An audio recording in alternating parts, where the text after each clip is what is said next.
Welcome back to the shop. This is going to be part 2 of the TC85 full motor rebuild. Now if you haven't seen part 1, there'll be a link in the description. This is going to be pretty much the same steps for the KTM 85SX, the TC85 and the MC85 gas from the years 2018 to current. In this video, well, the parts already arrived, but in this video I'm going to be digging into the bottom end and getting the bottom end together, and let's see how far we get. Let me show you what parts I already have here. Alright, besides the slew of gaskets you saw that I had in part 1, I ordered 2 other ones, one that I didn't have and another of the 40 just in case. Picked up the power valve gaskets, the cylinder head O-rings, new crank seals. I have a set of crank bearings. They're in the house in the freezer getting nice and frozen, and I have a brand new crank in the house in the freezer getting nice and frozen. That's going to help us when it's time to assemble it. It'll help it slide into the bearings a little easier, and it'll help the bearings slide in the case a little easier. Okay, I also got a new clutch cover, the reed cover, the reed gasket, and a Wiseco forged piston.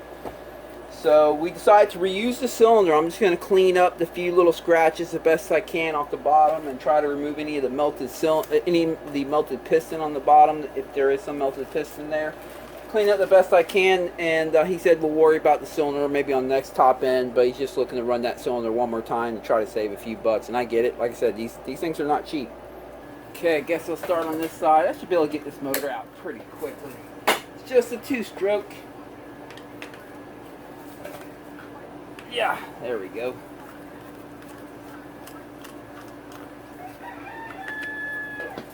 Look at this. It's out there making a ton of noise.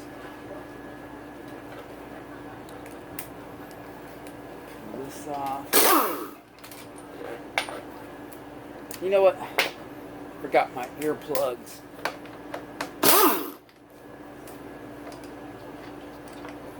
Let me grab some earplugs real quick.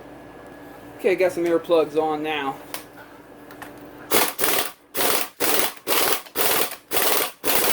Whoa, they got that thing on there, don't they?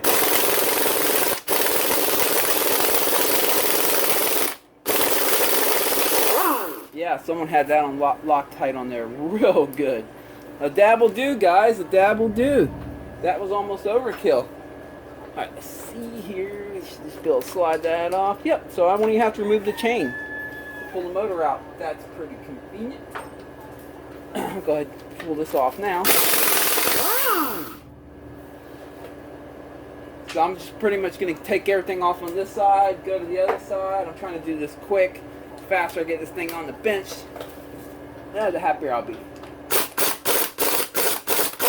I'm hoping on getting this whole job done today.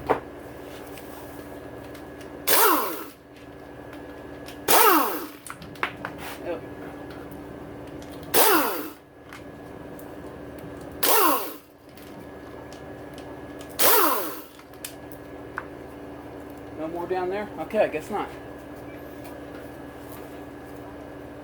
Yeah, that's all of them.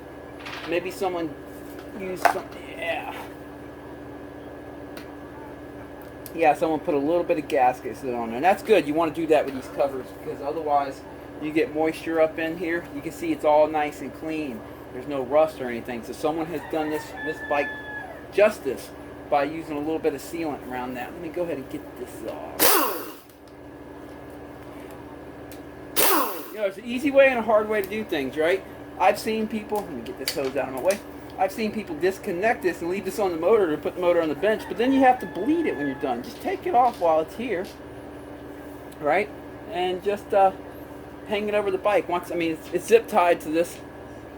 Yeah, it's zip tied to this for the stator wire, so I'll be hanging both the stator and that over the bike in a minute.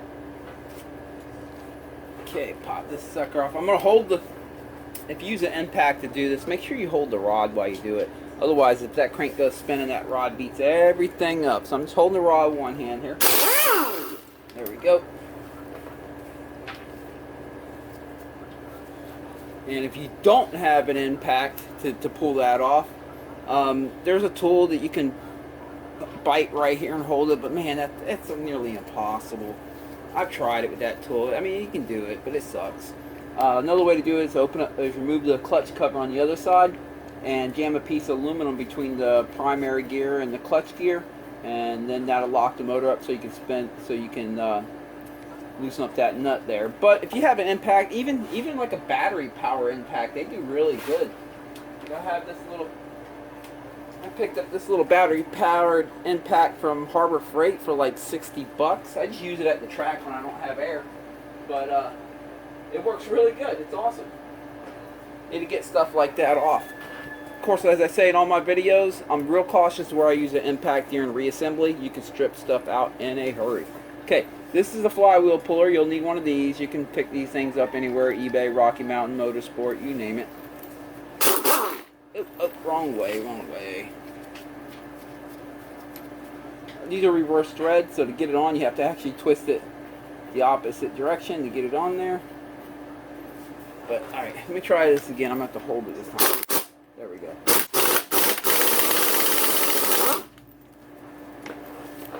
Alright, got that off.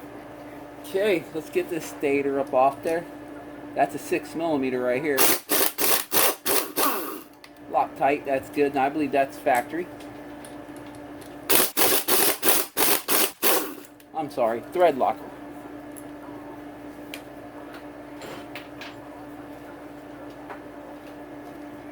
Well, let me go ahead and remove the bottom first.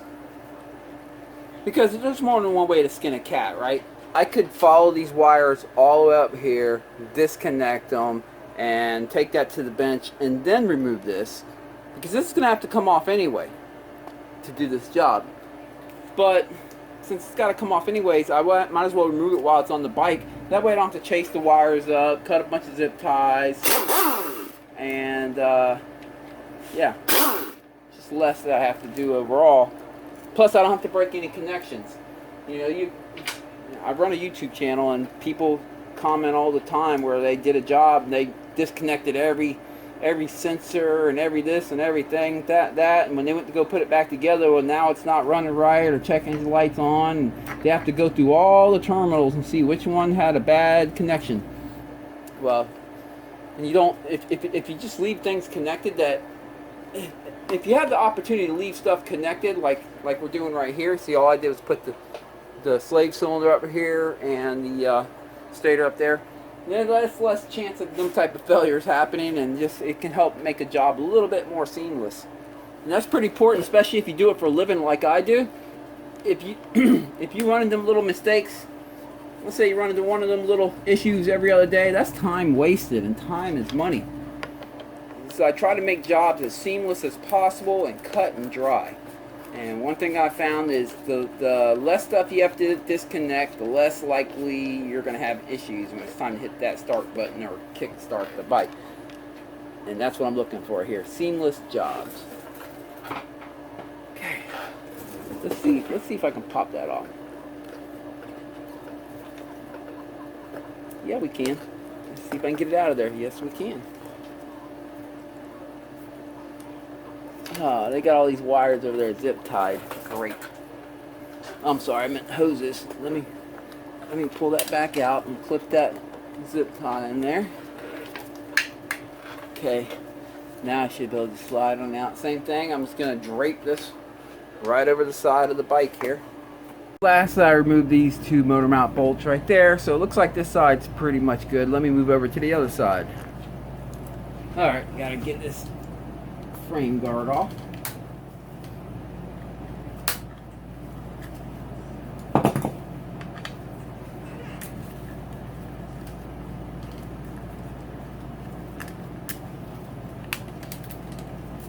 we go. Pop this spring off the motor here. Come on, girl. There we go. I'll just leave it right there, it'll be fine. You know what I forgot to do? I forgot to drop the transmission fluid. And I'm not going to do it now. I'll just, once I get the motor out, I'll do it on the bench. But, if you're doing this job at home, it's a little bit of a cleaner job to drop the transmission fluid ahead of time. There we go. Actually, I think I'm going to remove that hose altogether. Just get it completely out of my way.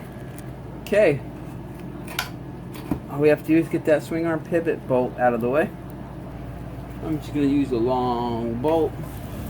Sit right here in the center. Some love taps.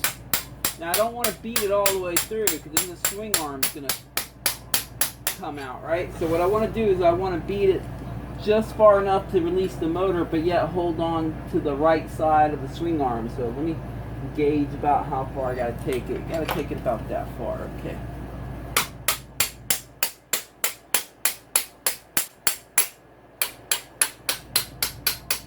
I think that's it. Let's see. Let's test and see if I can pick the back of the motor right here. No, it needs a little more. A little more.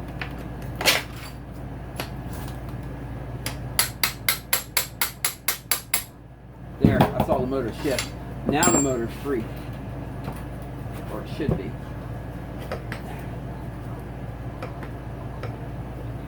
Let's still hold on a little bit. No, it ain't. Motor's coming out. Alright.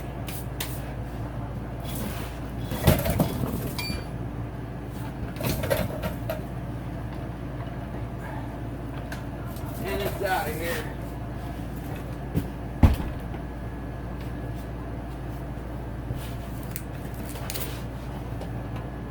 Show you what I mean. See the swing arm pivot bolt? See how you can see it right here?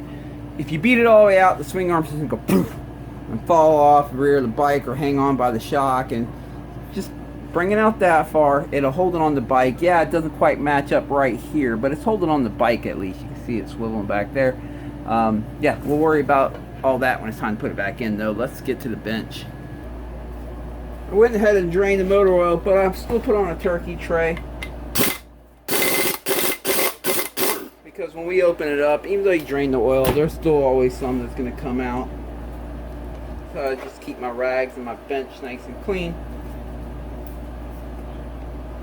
I think someone has been using Simple Green to wash this bike. I can tell by the corrosion in there. Great. We're going to have to get that off.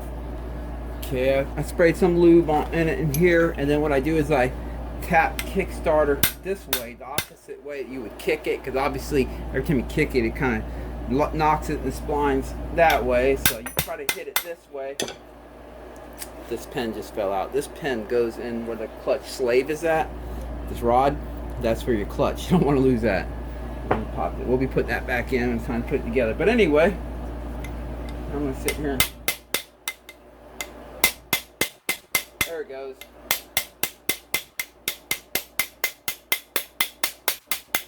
Shouldn't have to do this, but when you wash your bike with corrosive stuff like Simple Green, that's what happens. Okay, alright.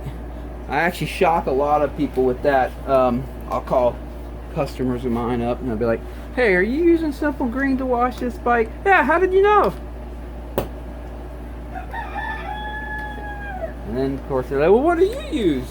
Which, by the way, you know, I do have a video on how to wash your dirt bike, but I got an updated version. I found some new stuff that works freaking great. My friend Offney turned me on to it. I need to make a video on that.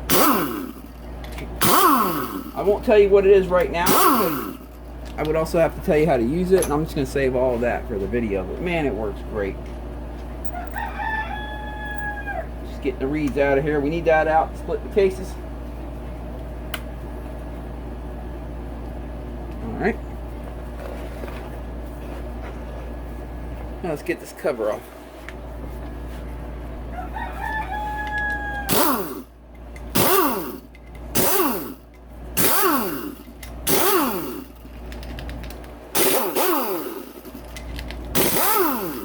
Yeah, I know it's dirty. Don't worry.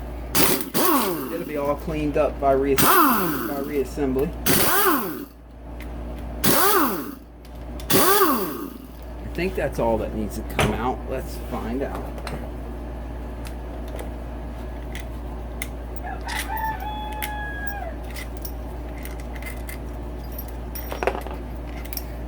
Every time Beavis hears that impact, he starts crowing. He thinks it's another rooster out there somewhere. I went ahead and remove the water pump cover too, but let's see. She's biting right here at this.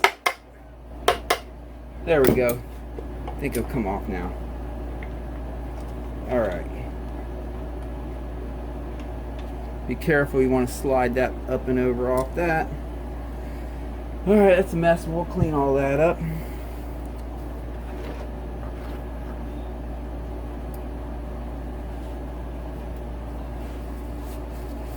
Wipe my hands up here. Let me collect this dowel pin here. Got another one right there. Just collect these now so I don't lose them.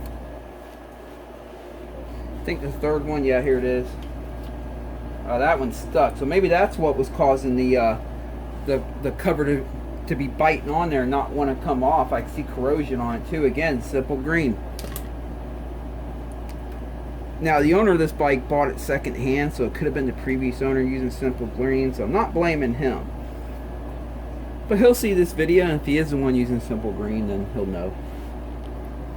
Okay, before you pull your clutch off all nilly-willy, there's a 1, a 2 right here. I don't know if you can see it on the camera here. Let me zoom it in a little bit. 1, 2, and a 3.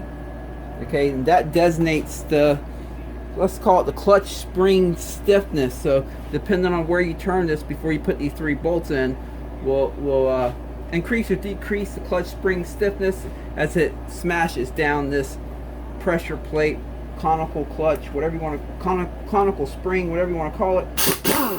I'm just going to put it right back to where it was at stock, but you know, at number 2. Now if you yank yours out and you didn't pay attention where it was at, and now you're watching this video, I'll show you how you can, let me figure out a way to get that, there we go. You can usually tell because you'll see the witness marker where it's bolted down. Okay, got to collect this little, that likes to fall off of there.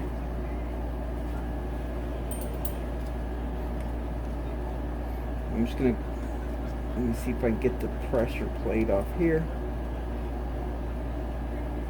There we go. And then I'll pull this thing out right here, get that out of our way. Okay, we got some locking tabs there. I'll first use a flathead just to kind of get them open a little bit.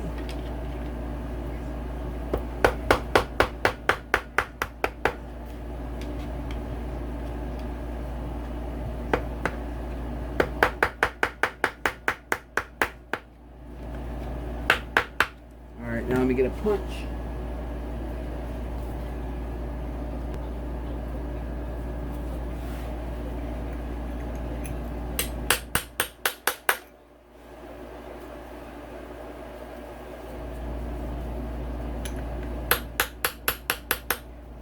Alright.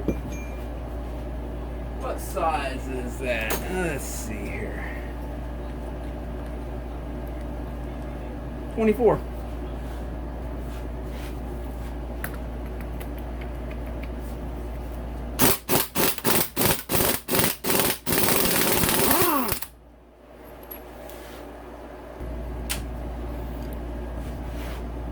Grab all this as a unit, try to at least. There we go. And when you pull it off, there is a sleeve underneath it with a bearing. I kind of stuck my fingers behind there and grabbed it as I was pulling it off and out. So, but make sure you got that. Check here, make sure that's off. Okay. All right, I'm gonna unlatch this spring right here. Give this thing a little counterclockwise twist and pull it off. There is a spring on this as well. Right here, make sure you collect that.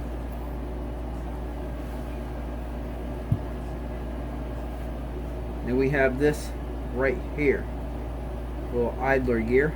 Pay attention to which direction this goes. It didn't go that way, it went this way. Yep, with the numbers face outward. Okay, is this left-handed thread or is it not? Well, one way to tell is to go look at the new crank. Okay, it is left-handed threads. I looked at the new crank, so that's going to be righty-loosey.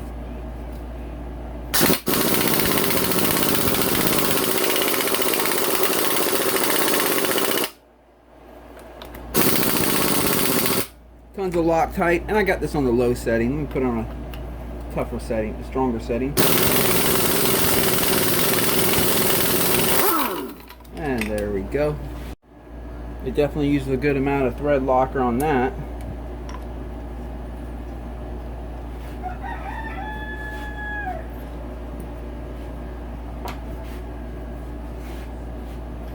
Let me grab that before we go any further.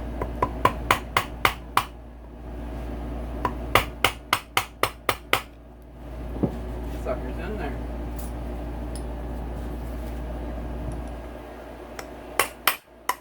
There we go.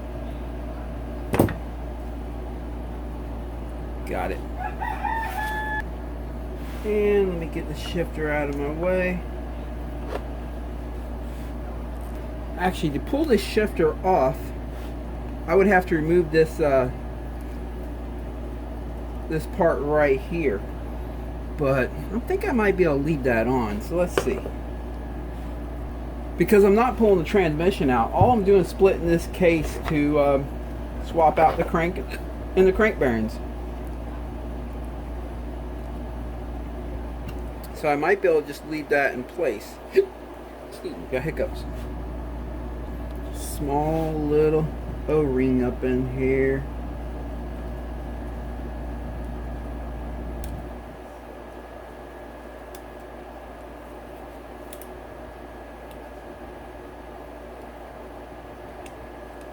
There we go. Got that. Okay.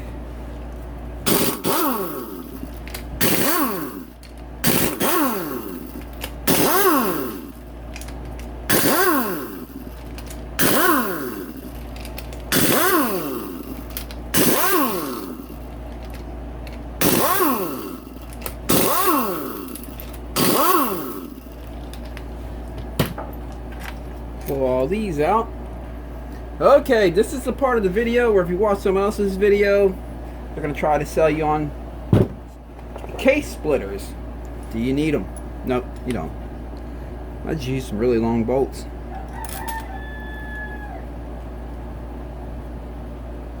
Especially this motor. This motor doesn't, it's not that difficult to split.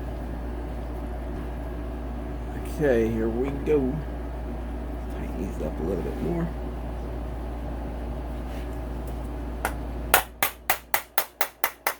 That's all it takes.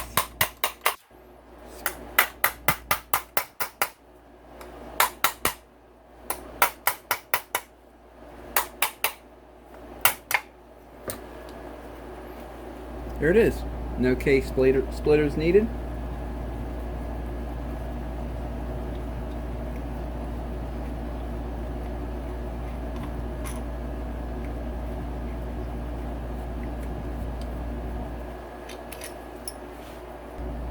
Go ahead and continue splitting them by hand here. Easy does it. There you go. Lay it down. Okay, as always, you want to check for washers. Oh, there's one right here. Put that where it belongs. How about over here? No, that's good. Okay. And, you know, I'm human. We all make mistakes. I'm just now realizing, forgot to order one part. A gasket. Forgot to order this gasket. I just assumed it took a bonding agent like Yamaha Bond, Honda Bond, whatever. Yeah, these take a gasket. So let me go in there, order gasket, and when it arrives, I'll continue on. Okay, so I'm only human. We all make mistakes. I actually forgot to order this gasket right here. So I just ran in the house real quick and ordered that up. So I'm going to get as far as I can right now. And I'm going to have to stop when it's time to put the cases together and wait for that gasket to arrive. But it's not the end of the world. We'll keep moving forward for now.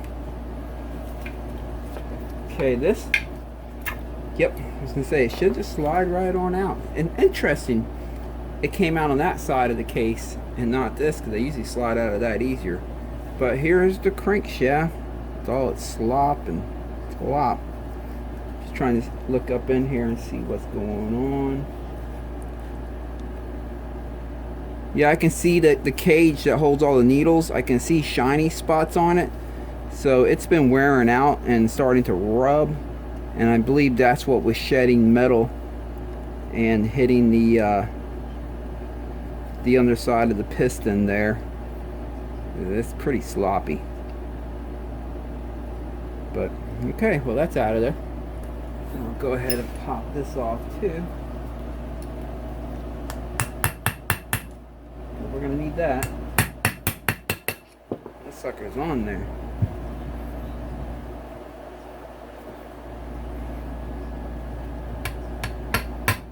Let's see.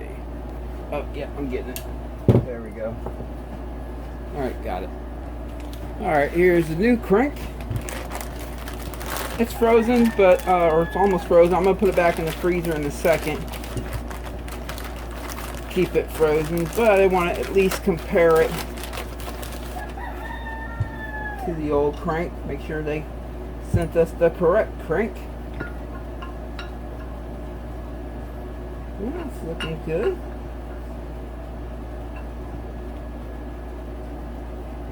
Yep. Okay. I'll put this back in the freezer in a minute, but while it's nice and cold, while I have it here, this is one of the bearings right here. And as you see, on this side of the crank right here, we need to put that sleeve like that one. So we need to get it out of there.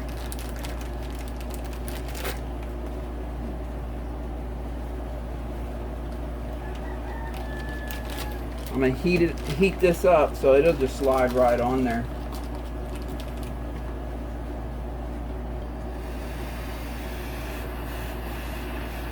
Okay, I'm gonna get it pretty hot. You don't want to blue it. You don't want to turn it blue. So you want to spin it as you're heating it up. But you want to get it hot enough where it expands and it'll just slide right over that crank. I'm gonna do this live on camera, so I'm not gonna pause the camera so you can see about how much heat I put into it.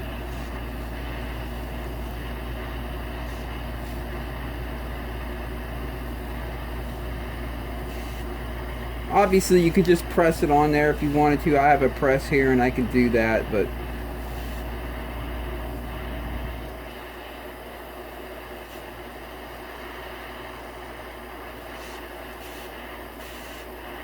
okay, let's give it a shot.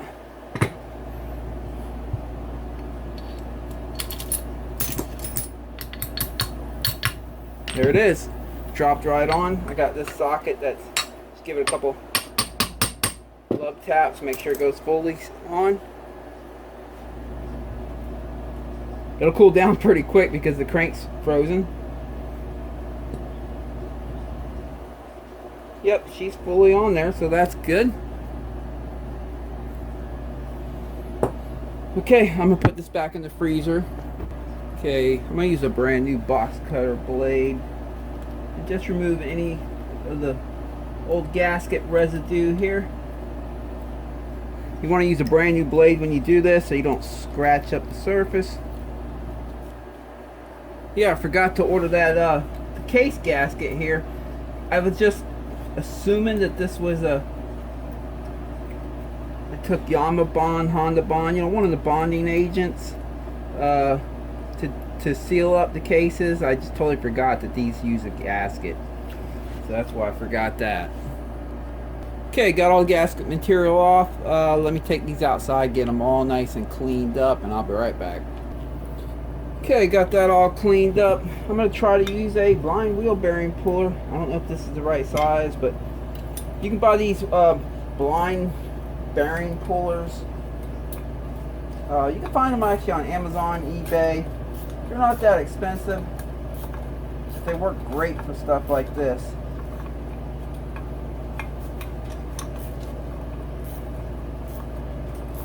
I'll try this size first. If this doesn't work, then I'll try the next size up. I think that's going to work. Let's give it a shot.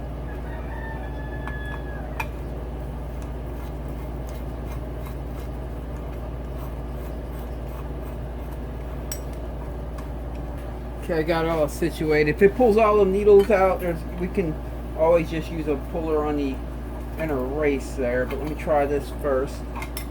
Of course, it's spinning everything with it.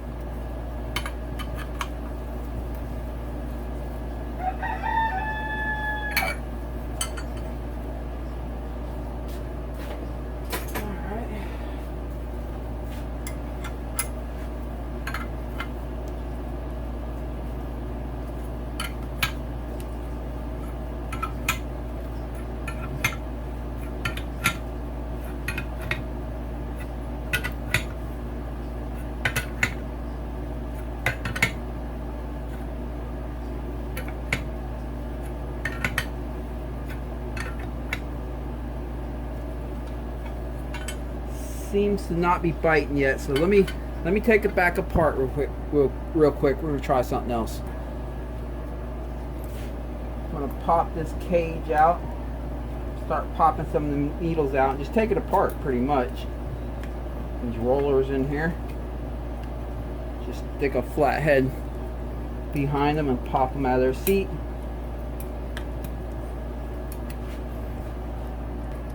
Okay, I got all of them out of there. Now I'm gonna use a bigger one, because these blind bearing pullers, they come with, you know, multiple different sizes, which is good. You might need it like this.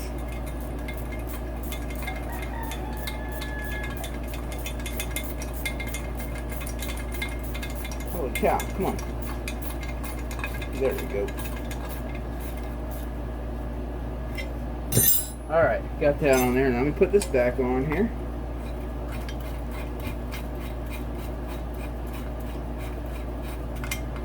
Let's try it again.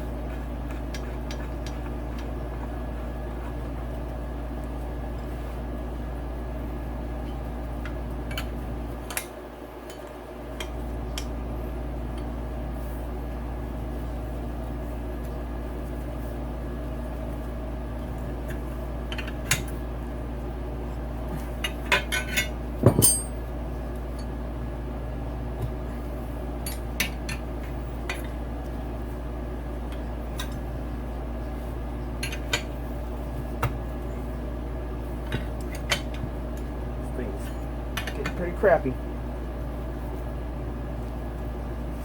There we go. She's coming out. All right.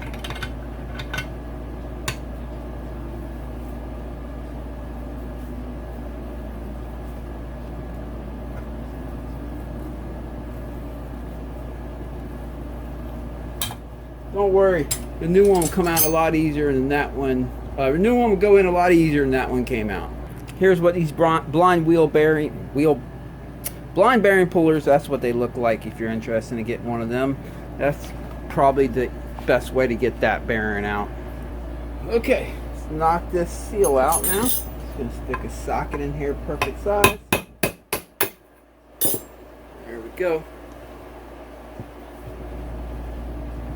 Alright, it's a seal right here.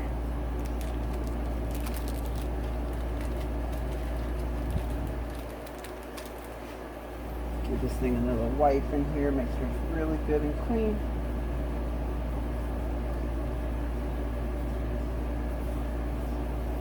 Okay.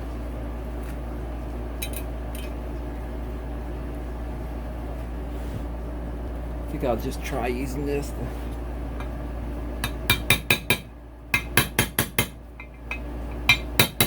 kind of work around the edge slowly.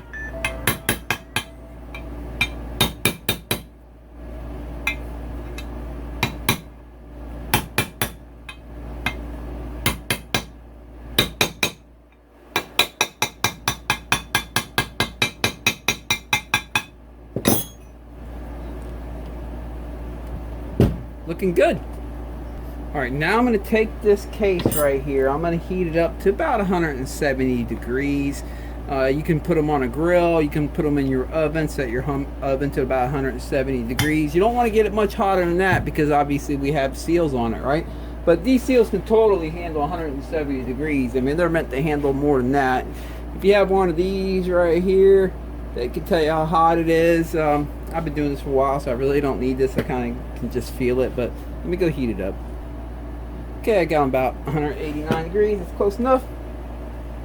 And the bearing is frozen. That's the key. You got to freeze the bearing and heat the cases. Get me a hammer here. And you should just be able to love tap it in.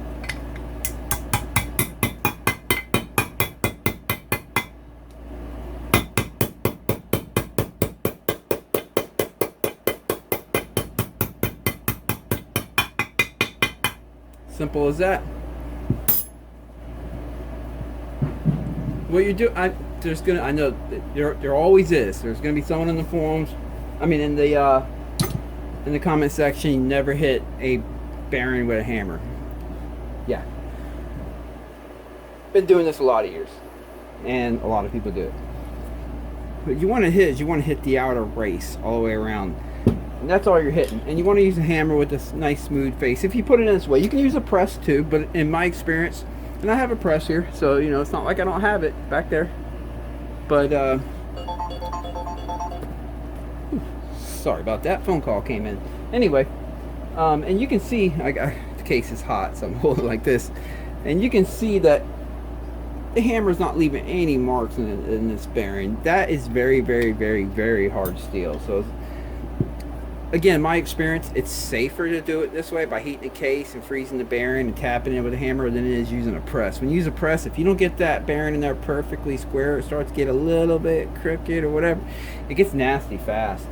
And I've been doing this a lot of years. I prefer this method. This is how I do it with my own personal bikes. This is just how I do it. Alright, we got to get the other bearing. Now this side still has all the transmission and stuff in it. And I don't feel like pulling all that out, right? So I'm gonna pull these springs out because I don't want them to get lost. I put a zip tie right here to hold that washer and that last gear in place. This one's it's not gonna go anywhere. Push these shafts in real good. Because what we need to do is we need to knock that bearing out right there, and we got a seal on this side too. Okay. Found the perfect size socket to fit right into that bearing right there. Press on the. Now I can go to the press this out, lickety split, right? But for you guys at home, I know most people don't have a press, so I'm gonna do this without the press, just to show you how you can do it at home.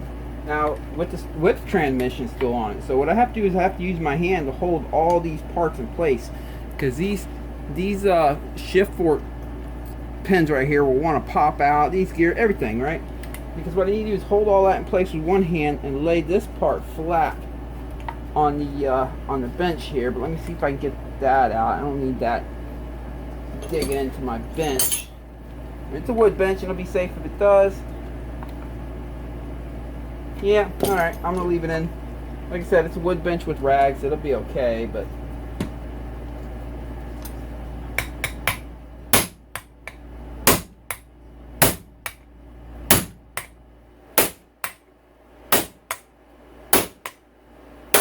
there it is.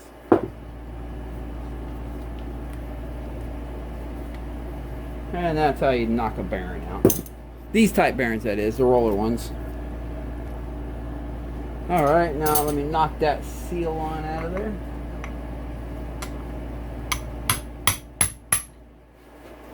Seal is out.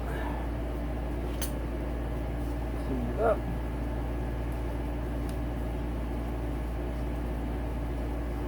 This one, I'll put the seal in after we get the bearing in.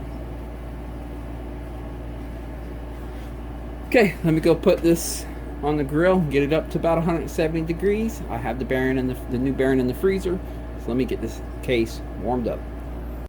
Okay, case is hot, so I'm having to hold it with a rag here.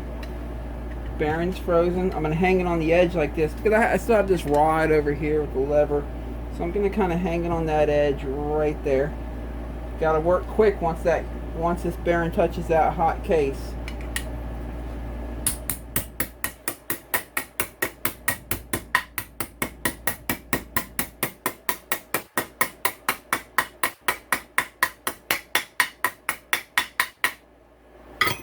Simple as that.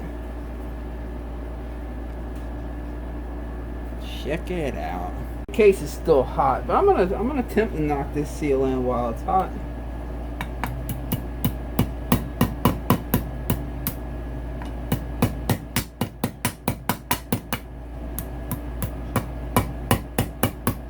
There we go.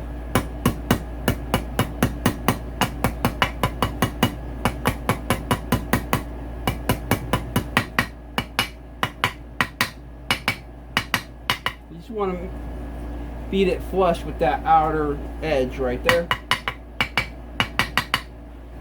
There it is. Frozen crank. Nice and frosty. Case is still hot, and that heat has kind of made it to that bearing a little bit. I mean, it's not toasty hot. Uh-oh. I heard springs fall. There they are. Let me just set these over here. Alright, but let's see. Case is hot. Let's see if I can slide it in. Now make sure you slide it in the proper direction. That's the flywheel side. If I have to heat this up a little bit, I will. Obviously you have to be real careful because you got the seal in there, so you want to heat it. You want to heat it from this direction with the torch up at an angle to avoid hitting that seal. If you have to heat it up, it only takes a little bit of heat if you have to, but a lot of times you can just get it in if the crank's frozen. Work quick. There it is. Boom, it's in there. So what I've done is, you know, it's a cold crank, right? So it's going to condensate and collect moisture. You don't want it rusting. So I sprayed it all down with WD-40 and wiped it up. Make sure I got up on all the cracks and even got some WD-40 all up in this bearing and worked it out. Just basically get all the condensation out, because this thing's going to have to sit for about 2 days until that new case gasket arrives. So we're pretty much going to stop right here. Except for one thing, because I know once that new case arrives, we're popping this bad boy together. So I'm going to take these springs, put a little bit of grease in it, and stick them in here. That grease is going to keep it from falling out on me when it's time to put the cases together as soon as that case gasket arrives. 3 days later, case gasket arrived. So let's put the cases together. Okay, I had this zip tie right here holding that spacer, washer, and on the gear there, and the gear. Alright, everything's looking good. Let me set the new gasket down. And as you can see, I have the springs in here. It's being held by some grease. Alright. Now these cases usually go together pretty easily because of the type of bearing that it has right here. They easily just slide together pretty easily.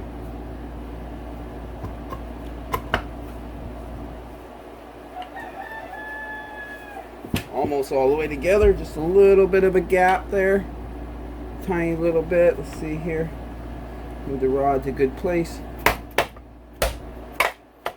There it is. Okay, back here. Yep. Make sure everything rolls smoothly. Still in neutral. Yep. Okay.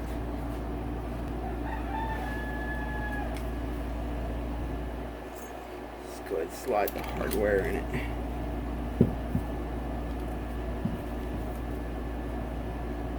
There we go.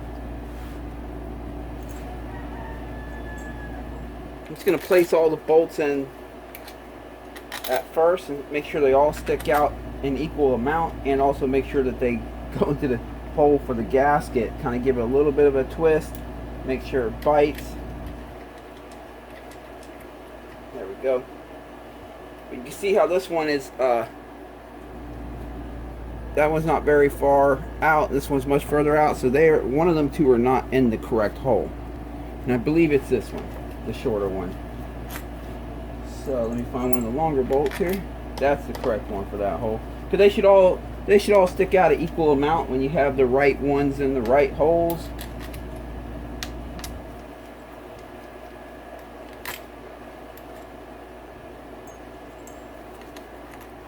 Okay, moving right along now. Going quick.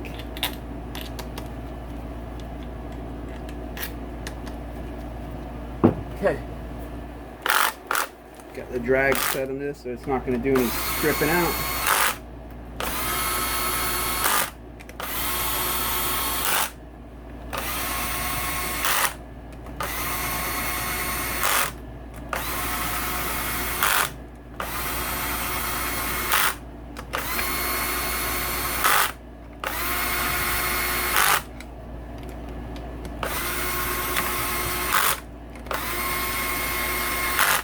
Alright. Now I'll just tighten these up by hand.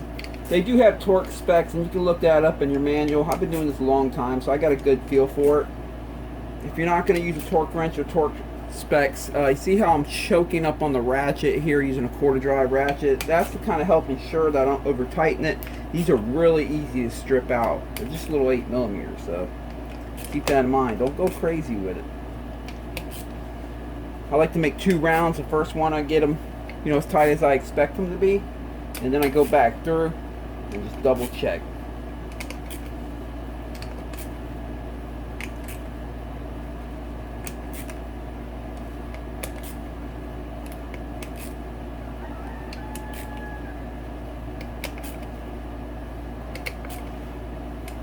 go. Double check the crank spins freely one more time. Transmission spins freely. Alright. Okay, before I go any further, I'm going to bolt the Kickstarter on here all funky, because I'm going to bench test the transmission. Just make sure everything turned out good with that. I'd rather catch an issue now while it's, you know, basically all I would have to do is split the case again if there's an issue. So let me go down the first gear. Okay, that's first gear. So I'll spin this shaft right here and provide a little bit of friction on this one and just make sure it is definitely spinning it, and there's no clickety clackities or locking up or anything. Okay, go to, okay, that's neutral. That should be second gear. There we go. That should be third gear. There we go. Fourth gear. Sometimes when not running like this, you really got to shift them firm, because it's not, the motor's not running, so it doesn't have all that extra vibration and spinning.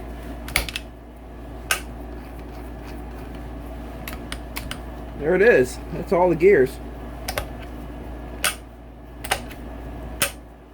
Just gonna go back to neutral now.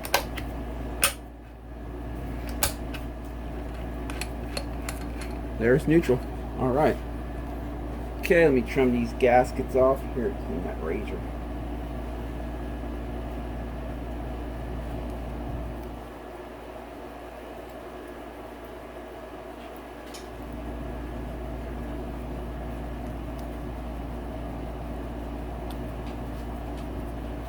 Go. Got the other one over here for the case. And the cylinder area. Alright. Spinning good. Yes, she is.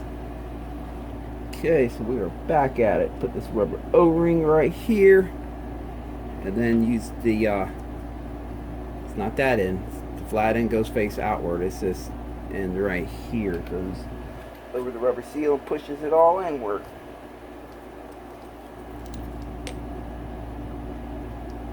Just looking at it, make sure we put it back on the correct way, that it came off.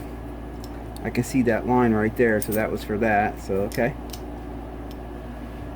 get a little bit of stuck nut, some thread locker.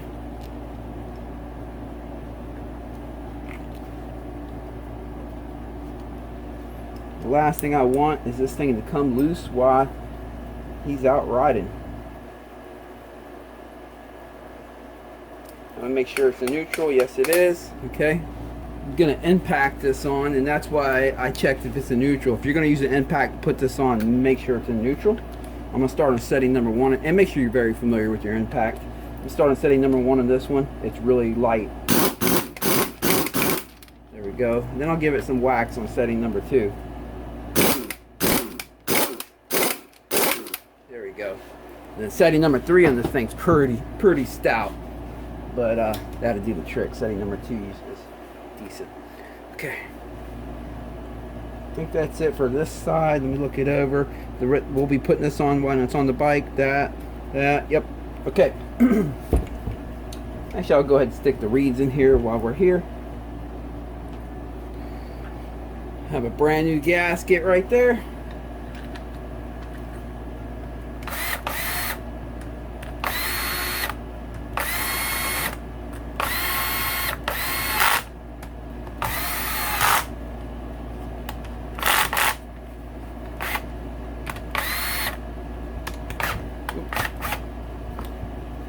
Loosen this up a little bit.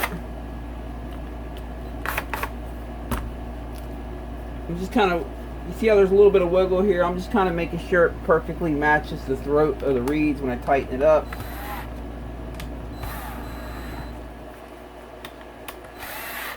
Just a little bit of mild blueprinting. Alright, looking good.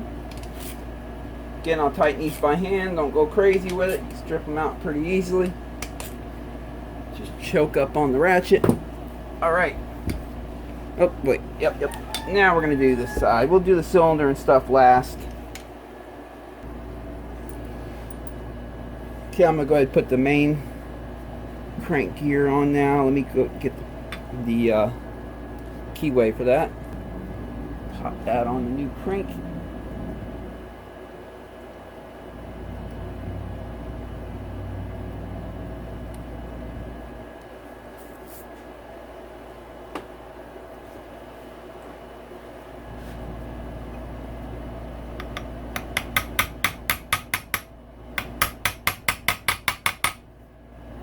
There we go. Looks good. We're gonna have this thing up and running in just a little bit. There's a little rubber O-ring in here. Make sure yours is in there before you slide this on.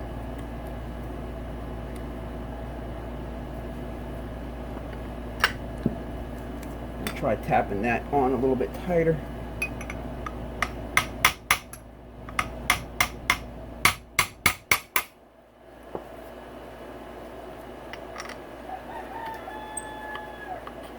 There we go. All right. Now I'm not going to tighten this up yet.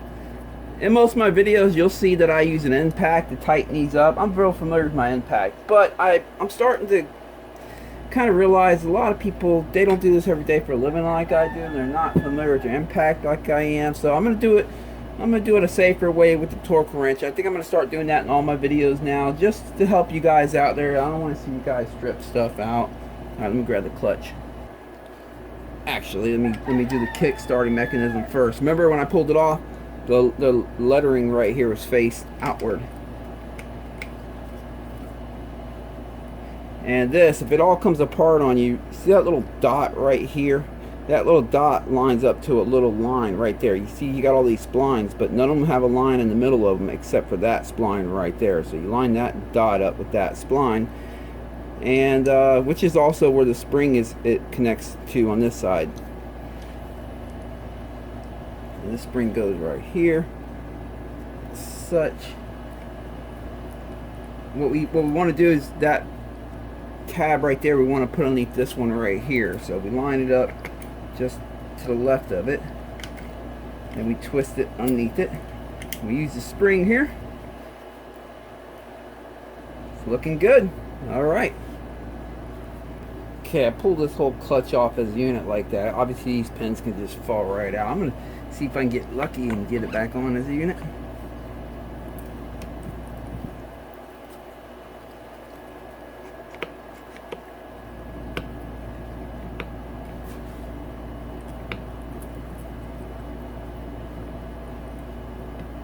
Come on, girl.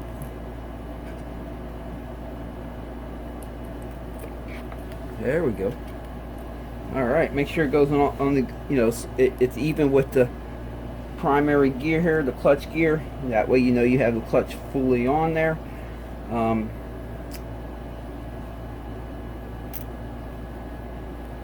we go. Okay, I'm gonna pull this back off for the time being. We're gonna tighten this stuff up now.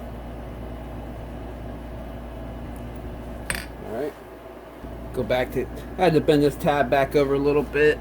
That's the holding tab. It corresponds with this cutout on it right here on the clutch, and then these we'll be using that to fold over the nut. All right, so put some thread locker on it. I like to use the red stuff. You don't have to. They got these locking tabs, but you can see right here from the factory they definitely use Loctite on it or thread locker on it, even though they have the locking tabs. So we're going to do the same.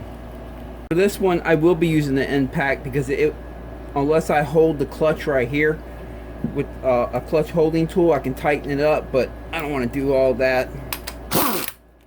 I'd rather just use the impact. I'm going to start on setting number 1.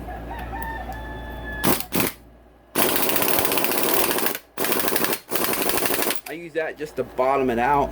The torque specs on this are 44 pounds, by the way. I'm going to use setting number 2, just give it a couple wraps. There we go.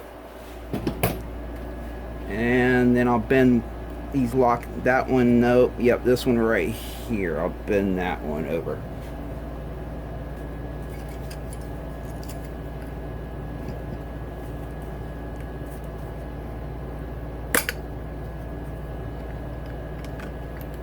There we go. All right, that's locked on there good. Put some thread locker here. Just a dab will do. Alright, this nut, they claim 59 foot-pounds. This is reverse thread, so it's going to be lefty tighty, righty loosey.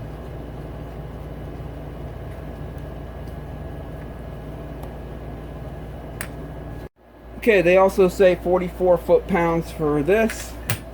So I got my torque wrench set here. There we go. Take a slab of aluminum here, wedge it between the gears. It's so weird to turn the opposite direction.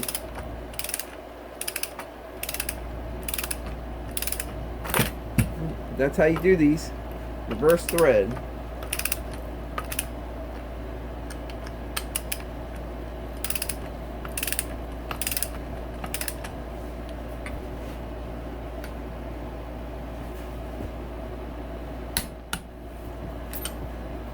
There we go.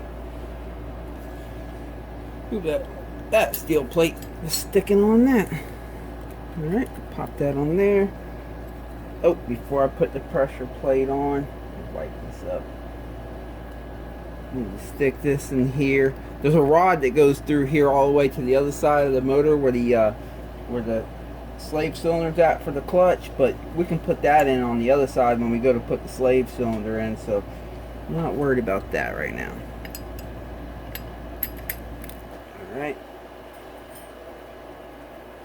Remember, this had a metal ring right here. Get it to stay put.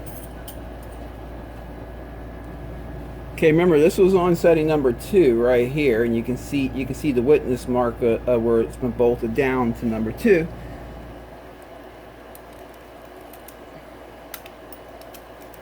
So I'm going to put it back to setting number 2. So like I said, there's some ramps, some steps on the back side of this, so depending on which setting you put it on, controls the spring pressure.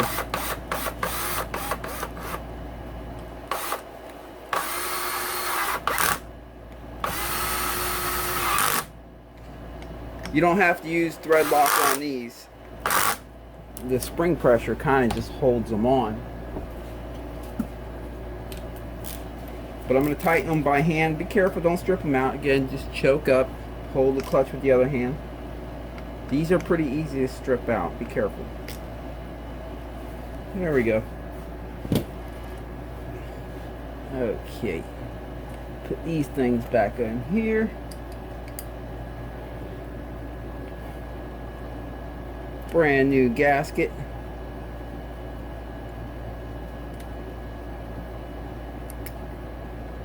It's looking good. Okay, we gotta fish this rod through that little hole there.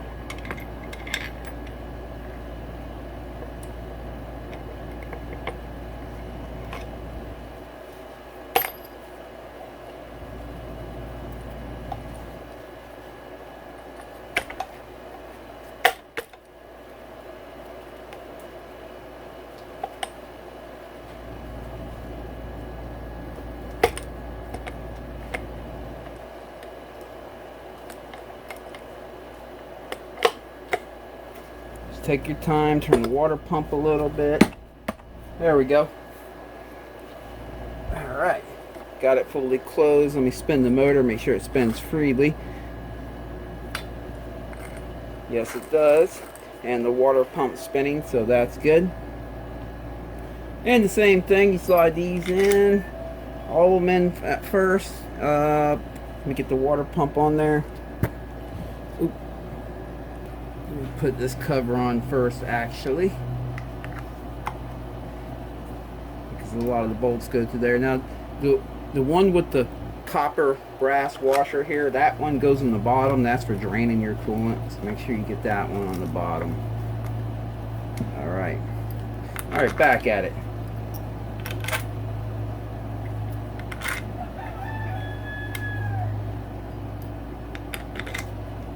That one's longer than the others. There we go. Let's see. Looks good. Boom, boom, boom, boom, boom. All right, they're all sticking out equal amount. Go ahead and tighten them down. Oops, I actually had these two mixed up. Got them right now. Got to point that out because you guys are pretty keen that watch these videos. You will spot out the smallest mistakes I make. That's good. It means you're paying attention. That's awesome. But I'll tell you, man, I gotta watch what I do because you guys are on me. Okay, tighten them up by hand. Again, there are torque specs for this, and it's in the manual. You can download it on the internet. Again, I've been doing this for years. My hand's pretty calibrated. If yours is not, make sure you break out the torque wrench. Or just do what I'm doing here, torque up on, or choke up on it, and just don't go crazy with it, that's all. Okay, got this little thing here. Oh, it goes on this way. There we go. Spring for the power valve governor doohickey deal. It's got this little piece right here that connects that little, you wiggle this and look in the hole, you'll see that thing moving in there. You just set it on top of that. Alright. And set this thing back in place.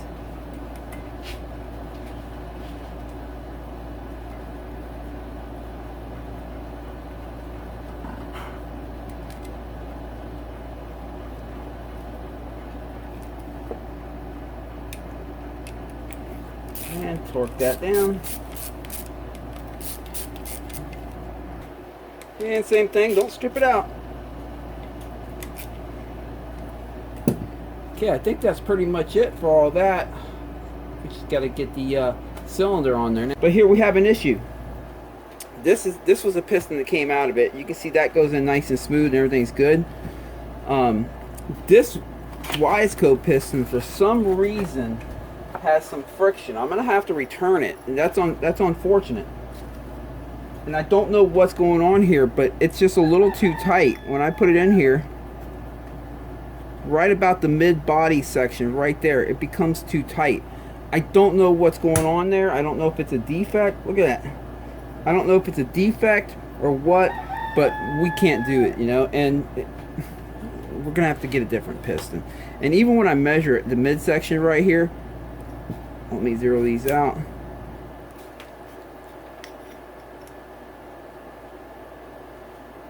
Measures 46.87. With this one right here measures 46.81. So this is just a hair bit too big for some reason. To be safe, because we want to get them back out and riding. I would like to have a good forged piston in it, but to be safe and get them back up and going, I'm just going to order an OEM piston for it. Let's get them back on the track. So here we go, ordering more parts. Okay, before we get to the gaskets, let me set these aside. I want to show you, I just went with the OEM piston. We got to get them back on the track. I mean, that's important, right? We can figure out the whole why the Wiseco didn't fit later, but you know, maybe they cut it wrong, and maybe if I ordered just another Wiseco piston, it'd fit fine, but we'll worry about that later. We just got to get them back on the track. So what I did is I ordered the exact same piston that came out of it, and I rehoned the cylinder, cleaned it up, and I honed it. You can see, remember how damaged it was right there? You can hardly see anything in it anymore. It looks good. Not only does it look good, but you can't even feel anything with your finger.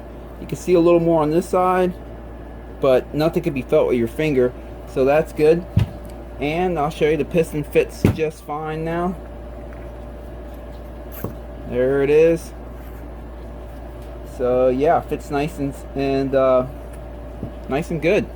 So we'll be good to go. All right, there's a little end right there. Let me put that on here. Okay, got the piston ring in there. It moves around nice and freely. I'll worry about that in a minute. Let's go ahead and get to these base gaskets here.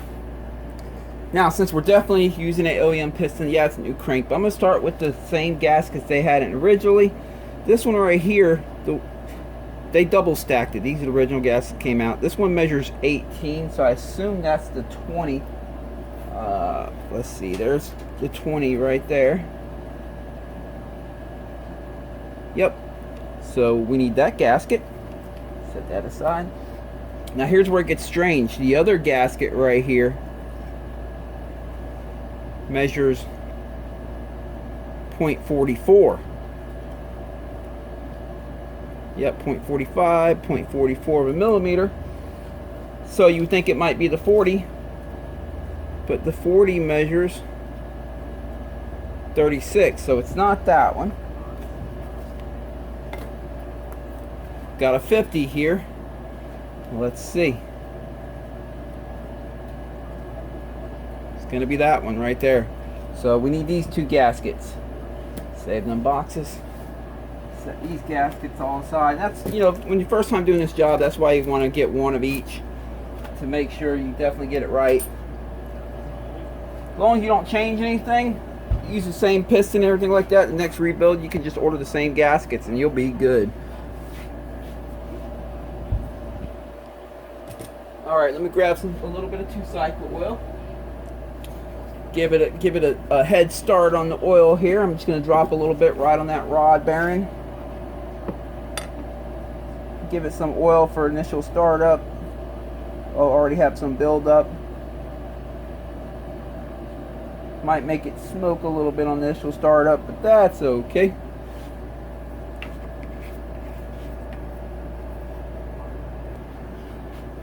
Drop some right in these little holes too that go right to the crank bearings. Oh, I'm missing that hole. Shoot.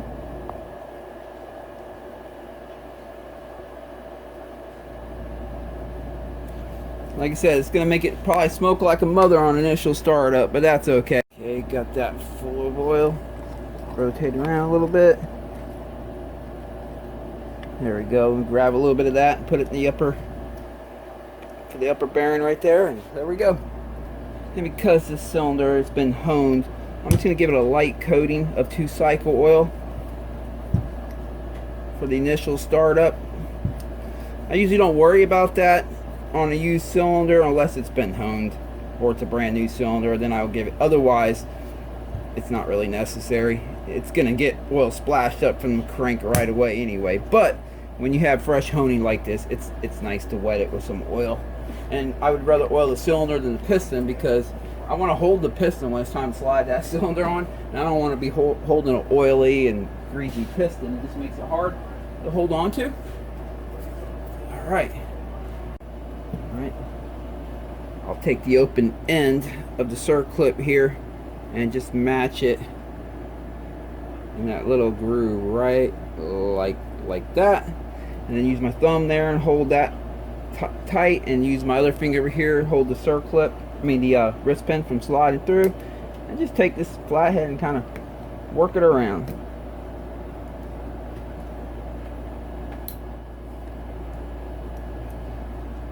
There we go. Now I'm going to slide the open end of this circlip all the way to the top. Normally I don't worry about that. Normally I leave it right where the opening's at, because usually they have that opening down here on one of the corners or up here on one of the corners, but this one's directly at a like 90 degree. It's at the 9 o'clock position. That's kind of a bad place to put it, so I'm sliding that open up to the top here, and I'll do the same on the other side just because of that. Alright, new wrist pin bearing.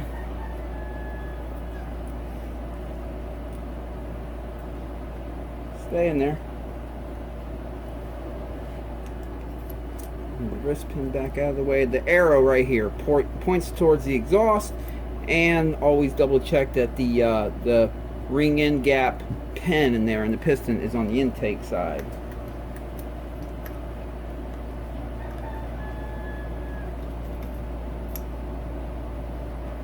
Okay, I'm in the middle of putting this circlip on. Sorry, I started doing it off camera. Didn't realize I didn't have it recording, but it's almost in. I'll put it in the same way I put in the first one. There it is. And I'm going to do the same thing. I'm going to spin it around to the, I'll put the opening down here in the bottom. When you go to spin it though, it gets caught up on this, so I'll use this little right here. There we go. Booyah! She's good to go. Okay, the real moment of truth. Will these gaskets be good for this new crank and piston? We're going to find out. If we have to make any corrections, we will. We'll have to bolt the cylinder on and then see if the piston matches evenly flush with the top of the cylinder after we bolt the cylinder down. Okay, check one more time. The ring end gap, the pin is on the intake side and the arrow's pointing towards the exhaust.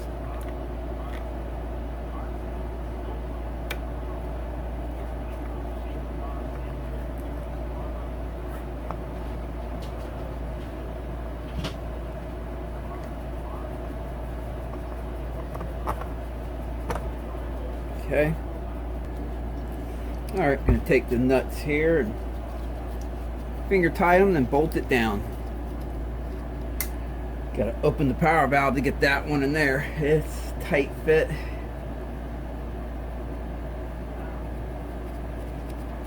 There we go. Okay, I'll snug these down and I'll turn the motor around and get to the other two. Not going to tight torque these all the way down yet. I'm just kind of snugging them down. And then I can torque the other side all the way down and I'll go back to that side.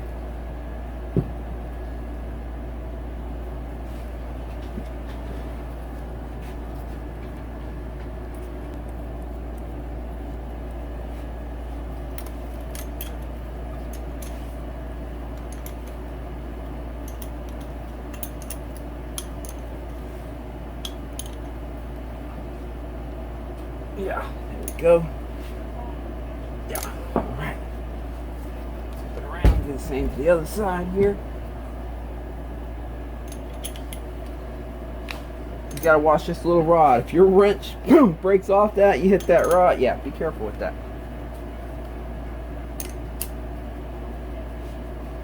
Alright. Alright. The moment of truth. Zoom you up in here. Wipe off the oil. Take the gloves off so I can get a really good feel for it.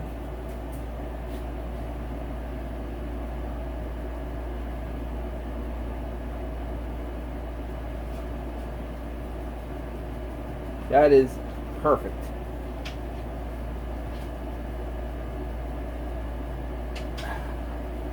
Yep, perfect. Check it out. I figured it would be because I'm using the same crank. See?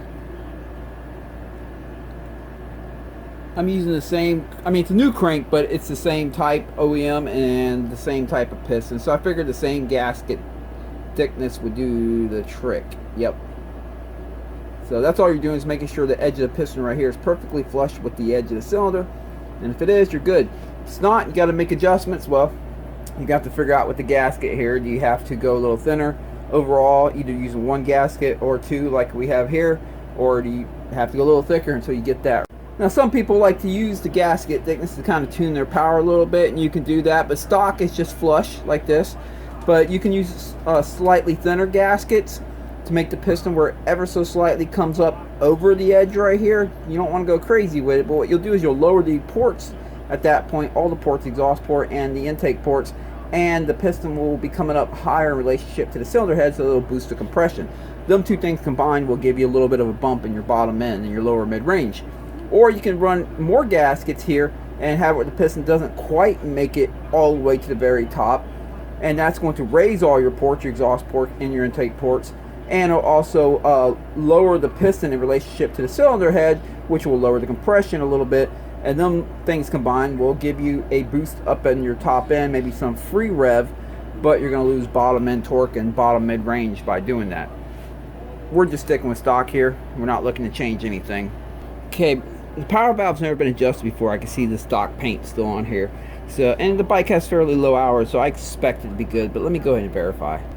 Okay, try to get you up in here with some light without blocking the camera, of course.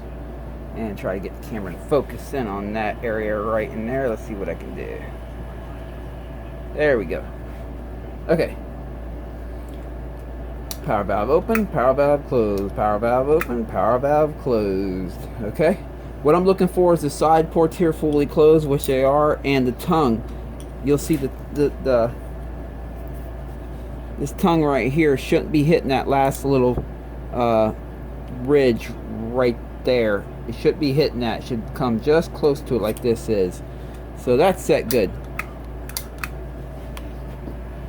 And I figured it would be good because, again, this is a pretty low hour bike and it's stock. It hasn't been really messed with. I believe I'm the first person to ever get in this motor.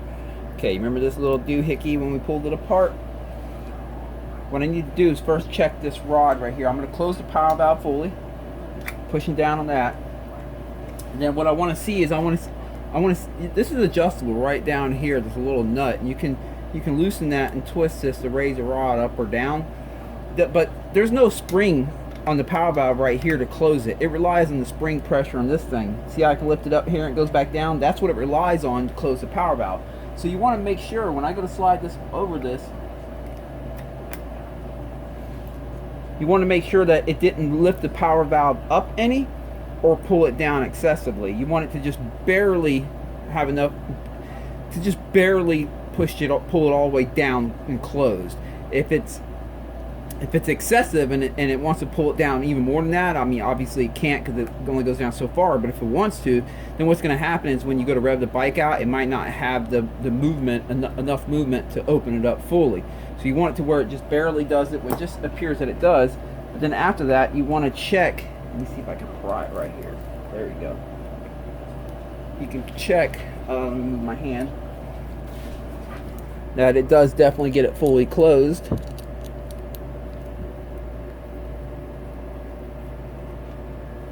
And it does. So we can go ahead and put this little thing in now. Be careful, you don't want to drop it down in there, so hold it tightly. There's a hole in the back here, you slide it up into that, and then I have to flip around there. There we go, she's locked in. We can put the covers on now. Made one mistake. I do this all the freaking time. You can't get this gasket on once that rod's connected. I make that mistake all the time. So let me pull it back off. It'll only take a second. But holy cow, I think I do this every time. I'm not even kidding you.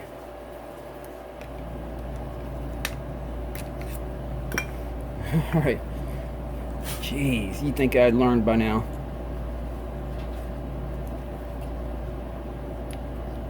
Alright, the gasket's in place. Pop that back on. I'm only human, I guess.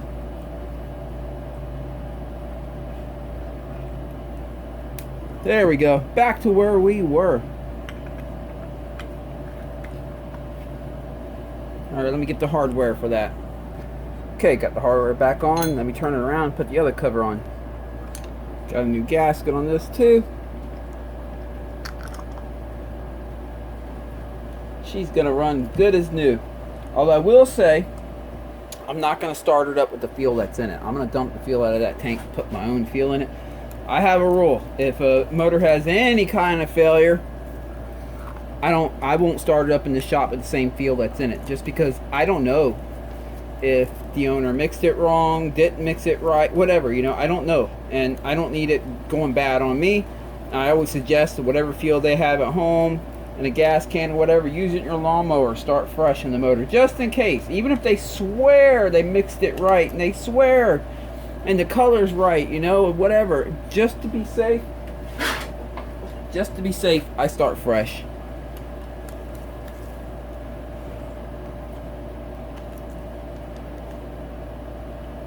So I'll be draining the tank and put my own fuel in it. And you'll be amazed at how many shops make that mistake. I had a bike brought to me that they brought it to a dealership, and Oh, it's starting to rain. The piston ended up melting in the cylinder. They brought it in, they put a new cylinder on it. Putting the O-rings on here. They put a new cylinder on it and a new piston in it. He brought it home. He said he only got a few minutes out of it, and he brought it to me, and it locked up again. He brought it to me. I found the piston melted in the cylinder again. I was able to salvage the cylinder and clean out the melted piston off the cylinder wall with some radic acid, put a new piston in it. But when I went to go dump the gas out of it, the gas didn't appear like it had any oil in it. The color like it didn't have any oil in it. And also I found the crank, the migration oil down in the crank, or what should be migrating oil in there. There was none. That crank was bone dry. And I told him, dude, you didn't have no oil in this gas. And they didn't change the gas when they did your top end? No, same gas. I said, well, it's going to happen again then, you know? So yeah, even if you pay someone to do it, dump the gas in the tank before you even take it to them. If you're paying someone to do it, like a dealership or a shop, dump the gas and put fresh gas with the oil properly mixed, and then take it for the repair, just in case they didn't do, just in case they overlooked that and they don't do that, because some people just don't. All right. Oh, where'd that O-ring go? The O-ring goes right here on there. Come on now, stay on.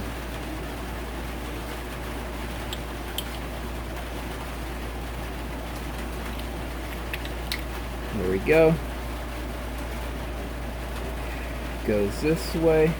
Oh, let me do something. I'm just gonna put the spark plug in here to hold that insert in place. Mainly that rubber right there is what we'll be doing it, but that'll hold it in place as I set the cylinder head on. All right, there we go. Do I have that right? Yeah, I do. Okay, there we go. Make sure all these have their little copper brass washer, whatever it is.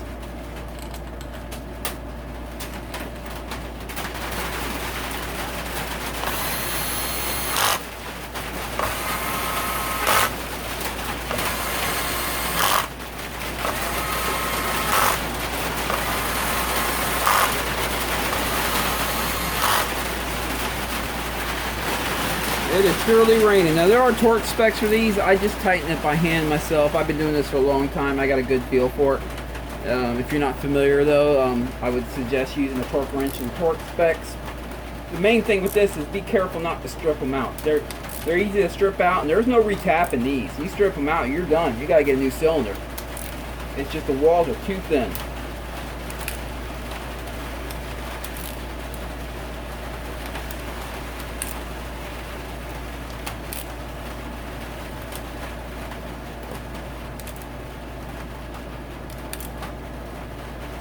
There we go. Now I'll pull the plug back out, give me a little more room when it's time to drop the motor back into the cradle of the frame. Take this little piece. I'm just going to put that in now before I forget while it's on the bike, because once you get the stator over it, it's hard to get them in place. So I'll pop it in now. That way, while it's on my mind, they stay put, so that's good. All right, I think it's time to put the motor back in the frame. Okay, I got the swing arm pivot bolt on the right side, holding the swing arm in the proper place, and I just grabbed another swing arm pivot bolt from some random bike and just barely stuck it in the left side too to hold it in perfect.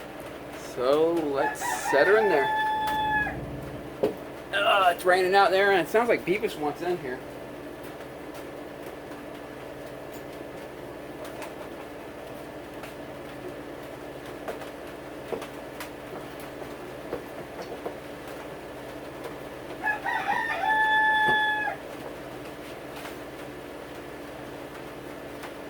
I love how easy them 85s are to pick up and set in the frame. Okay, let me stick these motor mount bolts in place.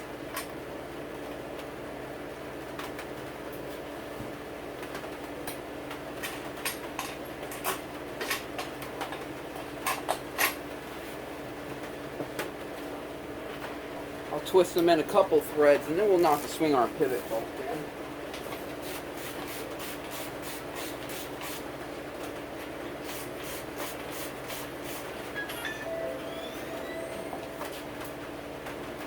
And let me knock the swing arm pivot bolt down in there.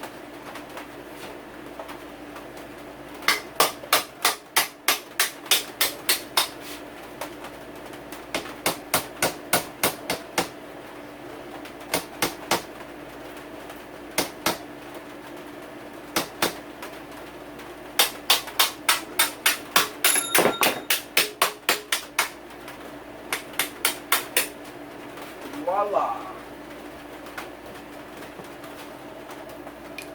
Torque that bad boy down. Get the nut on there.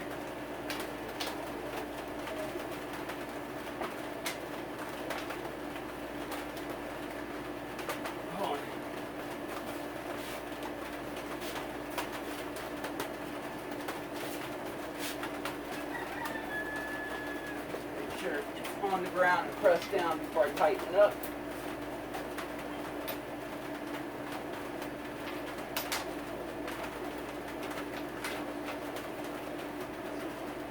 There we go.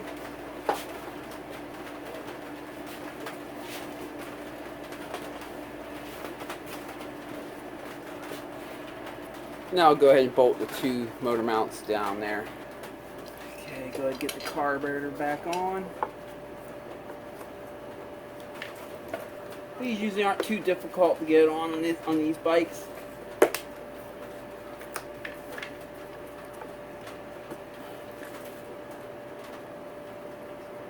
Looks good to me. Now I'll just tighten up these 2 clamps for it.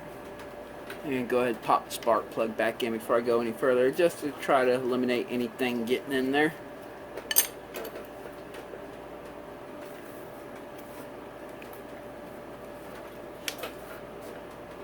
Go ahead and situate these hoses here. That one came off, and plug that one back in. Alright, there we go. Even though I put the front sprocket on while the motor was on the bench, I realized right before I set the motor in the cradle, I need that sprocket off to get it back on the chain, like this. I mean, unless I want it to take the master link off, I don't feel like it. So it's easier to do it like this. And once again, a dab of thread locker,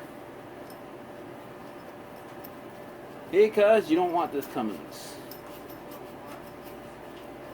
I've seen it come loose on people. Years ago, a guy at Bartow Motocross broke his collarbone on a CF450 because the front sprocket came off.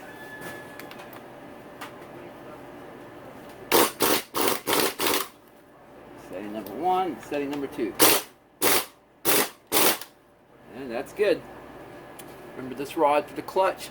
Now this can go in either way technically, but I'm going to put it in the same way it came out. You see that little, you see how it's worn right there on the end, and this side it's really not. That's because it's been riding on that little ball right there, that end, the wear spot. So I'm going to make sure I put it back in that same way.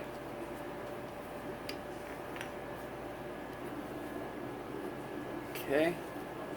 Make sure this is nice and cleaned up in here. There we go. Has a rubber O-ring right here. That's what seals, so there's no gasket. You won't be able to push it all the way on easily because there's like a spring pressure to the priming of the hydraulic clutch. So just push it on, hold it like that, and it'll slowly slide in place all the way down. And it'll pop back out on you too. Go ahead and stick 2 of the bolts in here. Alright, let's try it again. Push it in.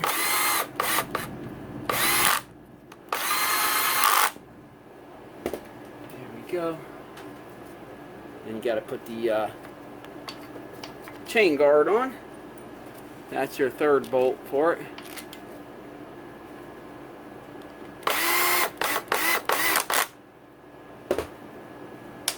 We have the other chain guard bolt way up here, 10mm. Let me pop that in.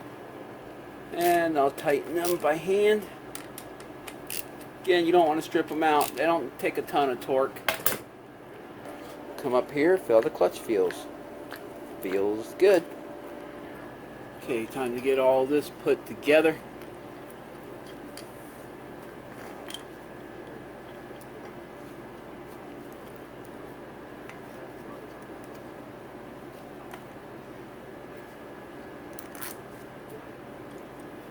Of course, I put a dab of thread locker on all this hardware. Definitely important to do that. Don't need this stuff coming loose. You remember when I put the Woodruff key in? You can see it doesn't give you a lot of room once the stator's in place. That's why I did it on the bench. Alright, now for the pickup coil.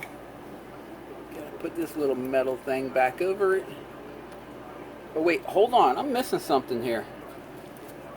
This little thing. Almost forgot about you. Which way does this thing go on again? It's been a while. There we go.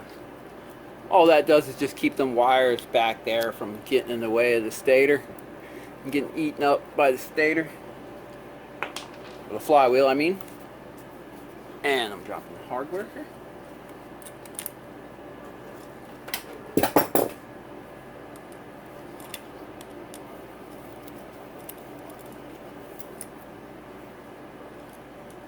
There's one, and again, thread locker on both of them. Alright, let me tighten this down. Set the flywheel on. Twist a little bit till I get it to line up with that Woodruff key.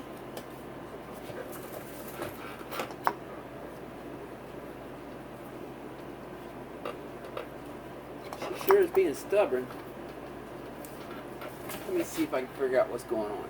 Alright, I got it on. I guess it does help to make sure it is lined up. It's just I got the camera here blocking my view. Dab of thread locker.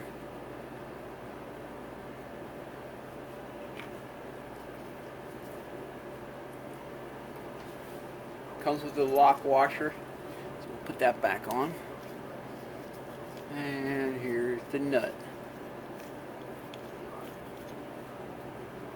Okay. There are torque specs for this. I'll be using an impact though. I'm just going to hold the flywheel. That's setting number 1. That's not a lot of torque. I just use that to bottom it out. Then I'll put on setting number 2. If you're going to use the impact, like I say in all my videos, be familiar with your impact and know how strong it is on each setting so you know about how much torque is being put down for each setting. Otherwise, break out the tool that hooks up right here. You can buy them online and use the torque wrench and follow the torque specs in the manual. There we go. Okay, for the stator cover, on these KTMs they have a plastic cover that has a little rubber lip on it, but they are known to actually let water by. Water gets the ignition and they start misfiring, breaking up and not running good. So I always put a dab of black gasket sealer, RTV, all the way around. After I get it on, I'll wipe up anything that hangs over to make it look good. So you won't really be able to tell that this stuff has ever been put on there. But it'll definitely keep the water from getting in. I don't know how many of these KTMs have been brought to me because they're not running right. Either not running or they don't run right. They'll start up and the minute you start getting the throttle, they just break up. As if a spark plug was going bad. You put a new spark plug in it, it doesn't seem to fix it. And I pull the cover off and I find either flat out water in there or at least moisture. You can just see moisture all in the cover and everything. Dry it out, blow it out, use WD-40, get it out, and all of a sudden the bike runs great.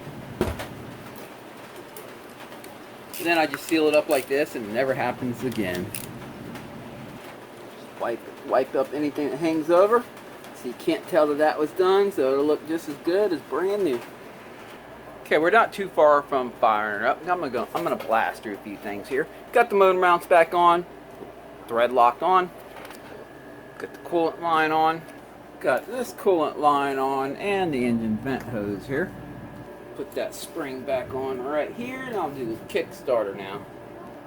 Actually, scratch that. Let me get the exhaust on first, then I'll do the Kickstarter. That way I can make sure I position this Kickstarter in a good position where it's not going to bump the pipe or anything.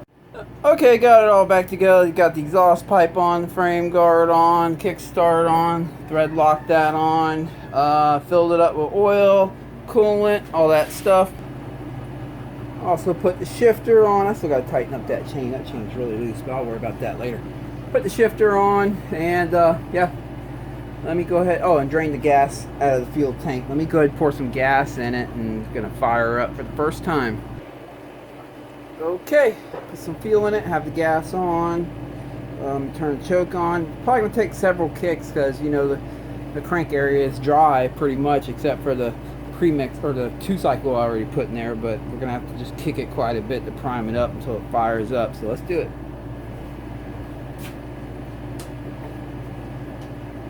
Plug in.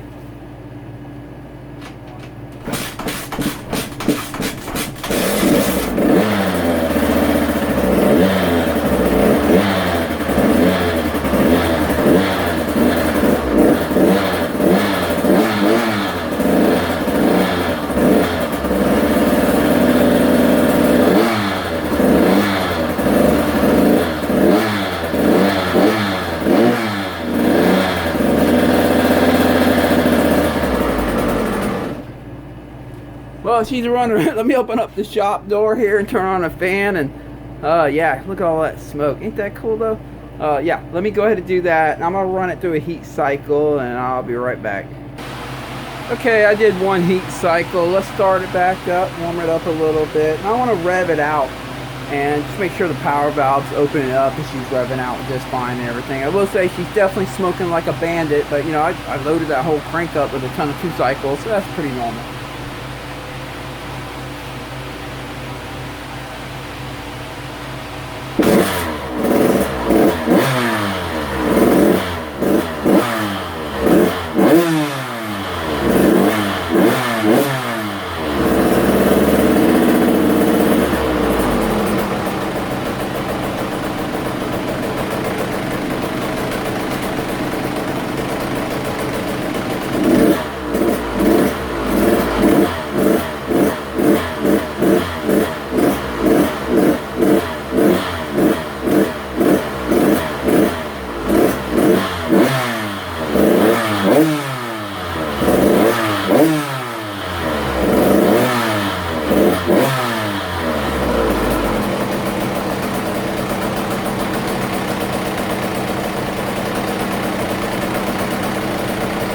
Warm up a little bit, and I'll be right back. Okay, she's nice and warmed up. We're going to rub her out a little bit, just make sure she's rubbing out nice and clean.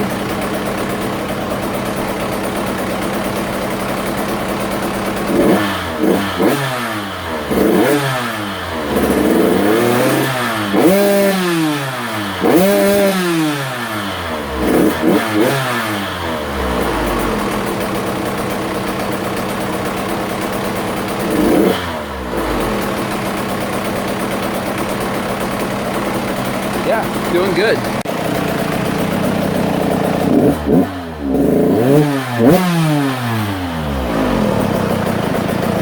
Okay, what I'm going to do is I'm going to take a second here and just look around for leaks. Make sure no coolant leaks have popped up, mainly around the cylinder head, but I'm checking everywhere. You want to check around the cylinder head, all these. They're going to leak, that's usually where they're going to leak from. It's looking good.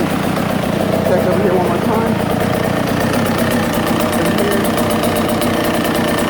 Yeah.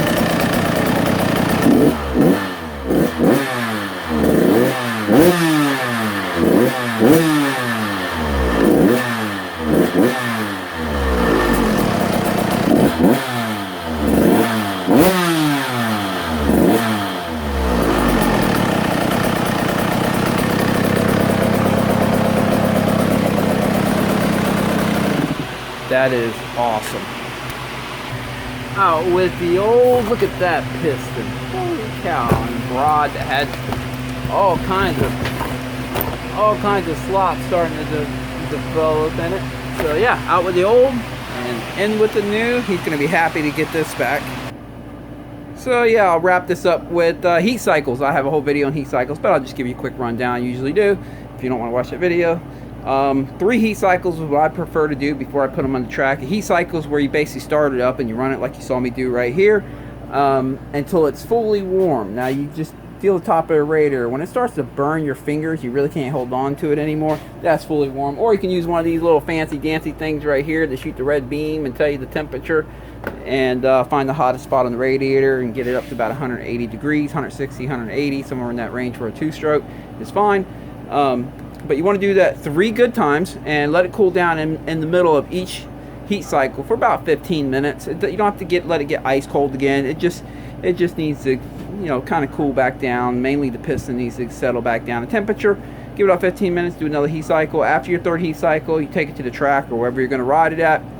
Make the first ride an easy ride. Also, during the heat cycles, keep checking for coolant leaks, oil leaks, anything like that.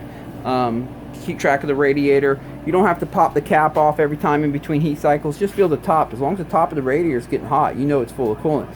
The coolant gets down about halfway or lower, top of the radiator is not going to get hot anymore. Not that hot. It'll get a little bit warm, but not hot.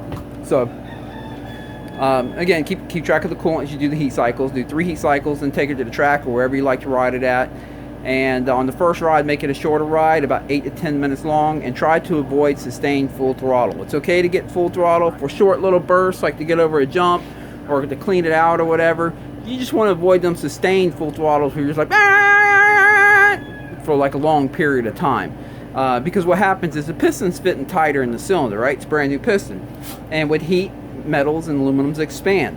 The piston gets hotter than the cylinder under full throttle. It gets hotter faster than the cylinder. So if you stay full throttle too long, the piston gets hotter quicker than the cylinder too quickly. It expands and then it starts rubbing, and then you end up with something like that. And you don't want that. So break it in nice and easy. Avoid sustained full throttle for the first ride, 8 to 10 minute long ride. After that, come back in, check your fluids again. If everything's good, you can give her all the beans. Well, this is Leo, my shop dog. He's the one that keeps the bike safer around here. He's a junior. His dad's buried in the property over here. He's a good dog. Anyway, it's Friday. Wait, what? It's Friday and it's 3:41, so it's time for me to wrap things up and get my bike ready for tomorrow. This will be the first time I'm taking my YZ250 out. This 2022 here. It's the first ride. I'm going to be doing a video on that. If you're interested, stay tuned for that. But yeah, it's going to be my first ride, a test and tune. Let's see how it does. I did a lot of work to her, so yeah, excited to take her out tomorrow at 74MX. And I hope all you guys get a great weekend of ride, and then wherever you're at. I appreciate you watching this video. This is a long build, but it's good to go. Hey, check out the number 111. Yeah, catch you guys in the next video.